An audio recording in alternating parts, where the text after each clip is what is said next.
up, sports fans? Welcome to This Week on Campus Sports. I'm Vanessa Reed. The Centennial Colts paid a visit to Durham College on the 10th to take on our men's basketball squad.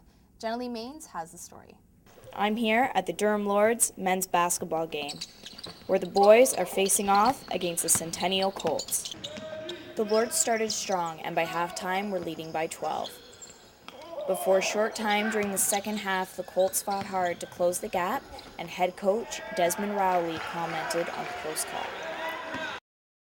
Our defense are probably about 25 minutes. 15 minutes we kind of slack a little bit. When we were playing defense for that 25 minutes, we were really intense, and it showed it. We limited their scoring as we thought we could. In the end, the Lords were able to maintain their lead, winning the game 75-64.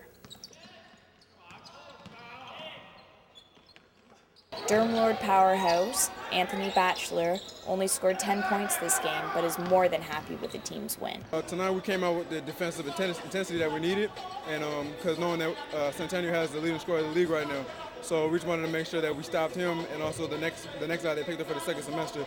So just defense was the main priority for us tonight. So can fans expect to see the Lords during the basketball playoffs? A great game tonight.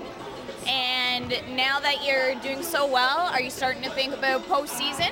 No, we're just trying to take one game at a time. Right now, we're trying to get to the highest seed possible so that we can get that bye. If not, we're going to have to settle for that first home game and then go on the road for the playoffs, because our goal is just to get to the championships. But at the same time, we just want to take that one game at a time. Yeah, well, we've locked up a playoff spot. What seed will be is yet to be determined. But we're happy with where we are so far. For more information on player statistics and future game times, visit www.durhamlords.com. I'm Jenna Lee Maines with DC News. The Lords and Colts women's squad also battled it out, and the Centennial basketball team saw more of the Lords than they could handle. The Lords women's basketball team stood their ground and crushed the Colts 72-27.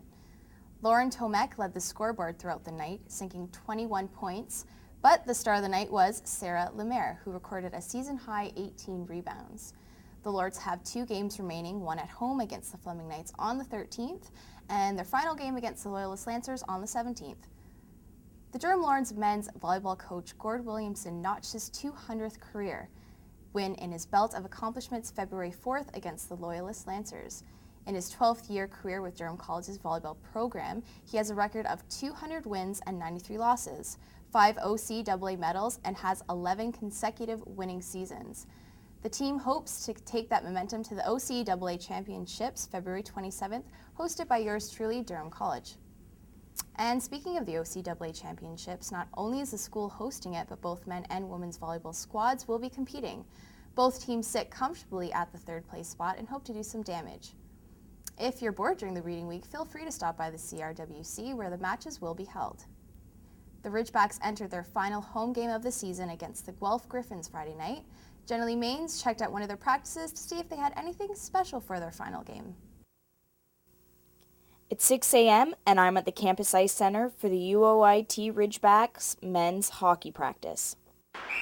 The team is training hard in preparation for their final home game this Friday and their last away game on Saturday. Assistant coach Alex Welker has no doubt in his mind that they will beat the Guelph Griffins Friday night. What are your predictions? What's going to happen Friday? We're going to beat him, actually. And the reason we're going to beat him is because Coach Muellart's not going to be on the bench for this game. And Guelph was the team he coached for a lot of years, so it's a big deal for us to try and get the first win against Guelph without him.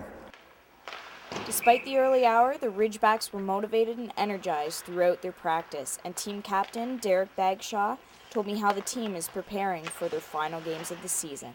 How are you preparing for Friday's game and Saturday's away game? Just the exact same as always. Just show up here and work hard out here every day. Yep. At the end of practice, I decided to try my hand at scoring a goal on game day goalie Jeff Dawson. And after a few failed attempts, I scored! What are you going to focus on as the goalie who's going to be on the ice? Well, I know Guelph likes to hold on to the puck a lot more than other teams, so patience is a big thing. and rebound control because they crash the net really, really well. So that'll be the two big things for me. The Ridgebacks are preparing hard for their last home game against the Guelph Griffins on Friday night, and to wrap things up, against the Brock Badgers on Saturday in an away game. So come out and support your school team. I'm Jenna Lee Maines with DC News.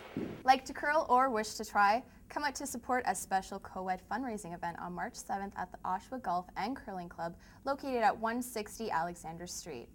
This fundraising event, organized by the Department of Athletics and Recreation, is in support of the Oshawa Minor Hockey Association. Equipment will be provided, but clean running shoes and track pants are required. For more information on how to register, contact the Campus Ice Center at 905-721-3230. The Oshawa Sports Hall of Fame recently announced their former Durham College golfer, Ryan Hughes, will be inducted into the Oshawa Sports Hall of Fame. Hughes, who began his career at Durham College in 1988, won 4 straight OCAA gold medals and OCAA record that's still intact. He then went on to coach the golf squad and won 2 more medals in 1992 and 1995, 8 OCAA medals altogether. The induction will be on May 26 at the GM Center. And that's your wrap up for sports. I'm Vanessa Reed, and stay tuned for entertainment news with Jen Reed.